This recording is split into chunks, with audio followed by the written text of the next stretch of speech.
পবিত্র মাহে রমাদানুল মুবারকের তাৎপর্য নিয়ে যদি আপনি একটু কাইন্ডলি আলোচনা করেন সবার জন্য। ধন্যবাদ জনাব জহিরুল হক বশির ভাই, সম্মানিত পরিচালক। ধন্যবাদ জানাই মিলেনিয়াম টেলিভিশনের ওনার জনাব নূর মোহাম্মদ তাফদার স্যার, এবং আজকের আমাদের আয়োজনে মান্না ভাই আছেন, আর মান্না ভাই আছেন, এবং আমার আশরাফুল ভাই আছেন, এবং অসংখ্য দর্শক যারা মিলেনিয়াম টেলিভিশন দেখে থাকেন, সকলকে স্বাগত জানিয়ে পবিত্র রমজানুল মুবারকের আজকে প্রথম দিন সিয়াম সাধনা করে দ্বিতীয় তারাবি পরে রাত এই টেলিভিশনে বসলাম। সকলকে স্বাগতম, প্রীতি ও শুভেচ্ছা এবং সালাম। আসসালামু আলাইকুম ওয়া রাহমাতুল্লাহি ওয়া বারাকাতুহু। সকলকে রমজানুল মুবারকের শুভেচ্ছা। আল্লাহ তাআলা আমাদের জন্য এই রমজানুল মুবারক দান করেছেন, অত্যন্ত ফজিলতপূর্ণ বরকতপূর্ণ মাস। আল্লাহ তাআলা বলছেন কোরআন শরীফে, ইয়া আইয়ুহাল্লাযীনা আমানু কুতিবা আলাইকুমুস সিয়ামু কামা কুতিবা আলাল্লাযীনা মিন ক্বাবলিকুম লাআল্লাকুম তাত্তাকুন।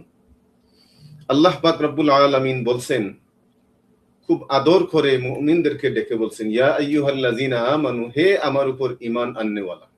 সুবহানাল্লাহ, সুবহানাল্লাহ। কাফিরদেরকে আল্লাহ তাআলা বলছেন, ইয়া আইয়ুহাল কাফিরুন, হে অবিশ্বাসীগণ। মুনাফিকদেরকেও আল্লাহ তাআলা কুরআন শরীফে ডাকছেন। তো যাই হোক, আল্লাহ তাআলা রাব্বুল আলামিন যারা রোজা রাখে, সিয়াম সাধনা করে, নামাজ পড়ে, আল্লাহ তাআলাকে ভয় করে, এদেরকে খুব সম্মান দিয়ে আল্লাহ তাআলা আমাদেরকে সম্বোধন করে বলছেন, ইয়া আইয়ুহাল্লাযীনা আমানু, হে আমার উপর ঈমান আননেওয়ালা, কুতিবা আলাইকুমুস সিয়ামু কামা কুতিবা আলাল্লাযীনা মিন ক্বাবলিকুম, তোমাদের উপর রমজান শরীফের সিয়াম সাধনা ফরজ করা হয়েছে, যেমন ফরজ ছিল তোমাদের পূর্ববর্তী উম্মতদের উপর। তো এখানে একটা কথা, আমাদের পূর্ববর্তীদের উপর সিয়াম ফরজ ছিল, এইটা তারা যুগে যুগে এই সিয়াম সাধনাকে, যেটা আল্লাহ তাআলা ফরজ করে দিয়েছেন, এইটাকে তাদের খেয়াল খুশি মতন বাড়িয়ে দিল। কোন বাদশাহ অসুস্থ, তার সুস্থতার জন্য সে আরো 1 মাস বাড়িয়ে দিল। এইভাবে ইতিহাস আছে যে তারা তাদের মতন করে তাদের জনগণকে রোজা রাখার জন্য বলতো। আমাদের জন্য আল্লাহ তাআলা বলছেন যে তোমাদের উপর রোজা আমি ফরজ করেছি আইয়ামাম মা'দুদাত, কয়েক দিনের জন্য। এবং রোজার যে নিয়ম কানুন, কিভাবে রোজাটা রাখবে, সেই বিষয়গুলো আল্লাহ তাআলা রাব্বুল আলামিন এই আয়াতে সম্পূর্ণ বলে দিয়েছেন। যারা বুঝে এদের জন্য আর বাহিরে যাওয়ার প্রয়োজন নেই। তো যাই হোক, আল্লাহ তাআলা রাব্বুল আলামিন আমাদেরকে বলছেন যে তোমরা সিয়াম সাধনা করো, কেন? লাআল্লাকুম তাত্তাকুন, যেন তোমরা আল্লাহ তাআলার ভয় ভীতি অর্জন করতে পারো, মুত্তাকি হতে পারো, ফরহেজগার হতে পারো। হাদিসে কুদসির মধ্যে আসছে এই রোজার ফজিলত কি। নামাজের ফজিলত দেওয়া আছে যে ফরজ নামাজ পড়লে এত সওয়াব, নফল নামাজ পড়লে এত সওয়াব, ওয়াজিব নামাজ পড়লে এত সওয়াব, কিন্তু রোজার কোনো নির্ধারিত সওয়াব দেওয়া হয়নি। এটা হাদিসে কুদসিতে দেওয়া হয়েছে। আমরা হাদিসটাতে আসবো, আসসামু লি ওয়া আনা আজজি বিহি, এই হাদিসে ওয়া আন উজজা বিহি, যে রোজাটা আমার জন্য, সিয়াম সাধনাটা আমার জন্য, আর উজরতটা আমি নিজে দেব। ওয়া আন উজজা বিহি, আমি নিজে তার উজরত হয়ে যাব। সুবহানাল্লাহ, আল্লাহ তাআলা নিজে এই কথা বলতেছেন। আমরা আসবো হযরতকে একটু, আমরা আমাদের পাশে আছেন আমাদের আশরাফুল ভাই। আশরাফুল ভাই, আপনাকে আমাদের এই আয়োজনে স্বাগতম। এবং আজকে আমরা পবিত্র মাহে রমাদানুল মুবারকের যে মহিমান্বিত মাস, যে মহিমান্বিত রাত রয়েছে একটা, এই মাসেই আমরা রহমত, বরকত, মাগফিরাত, নাজাতের এই মাস, এবং প্রথম দশক, এই প্রথম দশকে আজকের দিনে আপনি আমাদের স্টুডিওতে আসার জন্য আপনাকে স্বাগত জানাচ্ছি। এবং সেই সাথে আপনার কাছে আমার একটা কোশ্চেন, সেটা হলো যে আপনি প্রবাসী আমেরিকান বাংলাদেশী হিসেবে আপনি গত যে রমাদান আপনি আমেরিকাতে উপভোগ করছেন, আর এবার যে রমাদান, এবং আপনার যে অনুভূতি, এই অনুভূতি সম্পর্কে আপনি যদি একটু আমাদের দর্শকদের জন্য যদি একটু বলেন প্লিজ। বিসমিল্লাহির রহমানির রহিম। আসসালামু আলাইকুম। ওয়া আলাইকুম আসসালাম। আজকে সম্মানিত উপস্থাপক জহিরুল হক বশির ভাইকে অসংখ্য ধন্যবাদ এবং মিলানিয়ান টিভিকে অসংখ্য ধন্যবাদ আমাকে you. এখানে আমন্ত্রিত করার জন্য। আলহামদুলিল্লাহ, রমজানের আজকে দ্বিতীয় দিন। বাংলাদেশে প্রথম রমাদান আজকে হ্যাঁ, আমেরিকাতে দ্বিতীয় দিন আমেরিকাতে চলতেছে। দ্বিতীয় আমরা দিন চলতেছে। তো আলহামদুলিল্লাহ, গত বছর প্রত্যেক রমাদানই আমাদের জন্য অনেক মঙ্গলময়। প্লাস হচ্ছে আমরা ছোট সময় থেকে রমাদান মাস বা কুরবানি এই জিনিসগুলো আমরা খুব আনন্দের সহিত গ্রহণ করি। তারপর হচ্ছে এগুলোর মধ্যে অনেক আমলের ব্যাপার আছে আমাদের পারিবারিক থেকে, যেগুলো শিখতে পারছি যে রমজান মাসে অনেক ইবাদতের মাস, কুরআন নাজিলের মাস। এবং গত রমজান অবশ্যই অনেক ভালো কাটছে আলহামদুলিল্লাহ, এবার ইনশাল্লাহ আরো ভালো কাটবে। তারাবি, সেহরি, ইফতার যেন আমরা আন্তরিকতার সহিত নিতে পারি, প্লাস হচ্ছে যে আমাদের নামাজ ইবাদত গুলা যেন আমরা করতে পারি।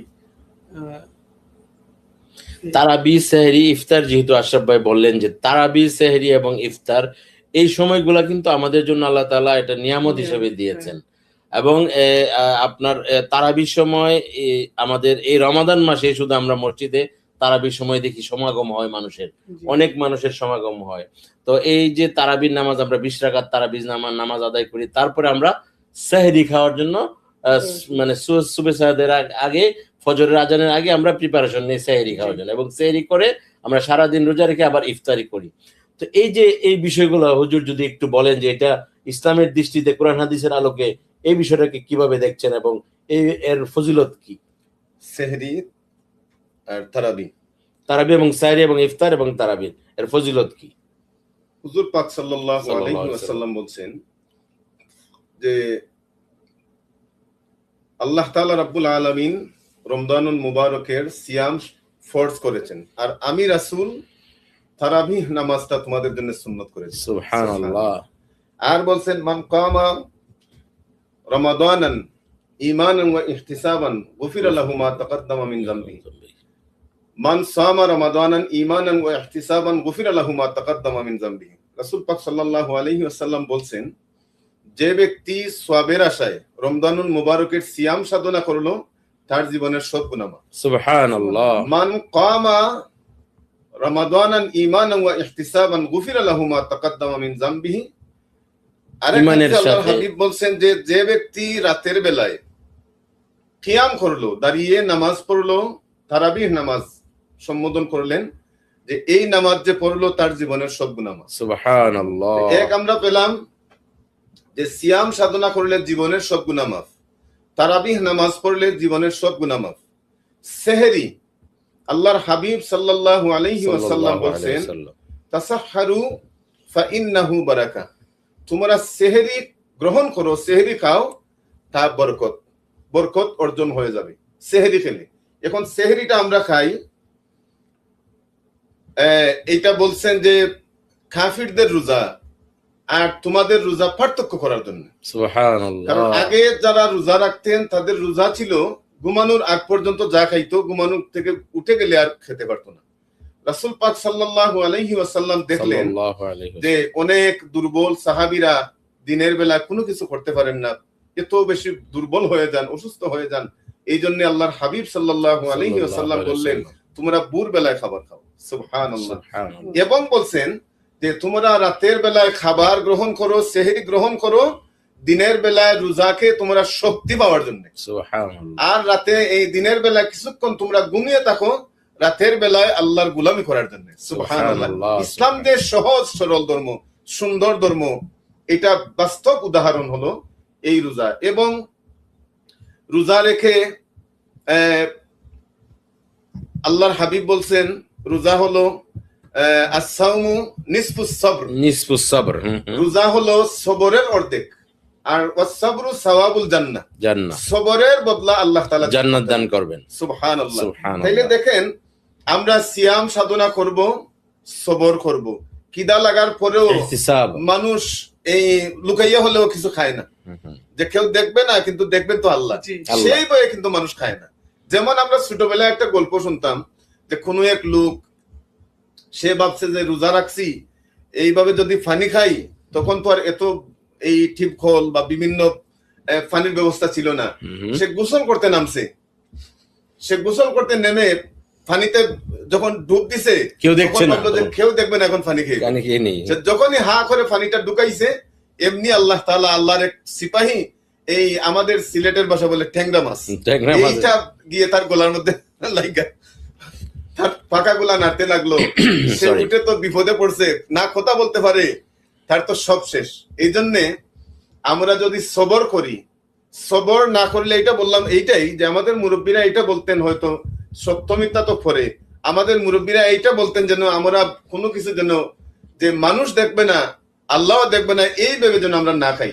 এইটা হলো সবর, এইটা হলো আমাদের তাকওয়া, যে আল্লাহ দেখতেছেন, সব জায়গায় আল্লাহ দেখতেছেন।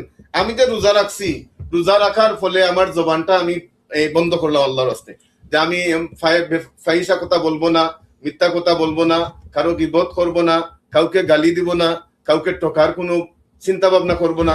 এই থেকে যদি এই সবরগুলা যদি আমরা করতে পারি, আরো অনেক বিষয় আছে আসলে, আসলে এত লং সময় তো কথা বলা যায় না। তো আমি একটু থামাবো, বিষয় হলো- আপনাকে একটু থামাবো। আপনি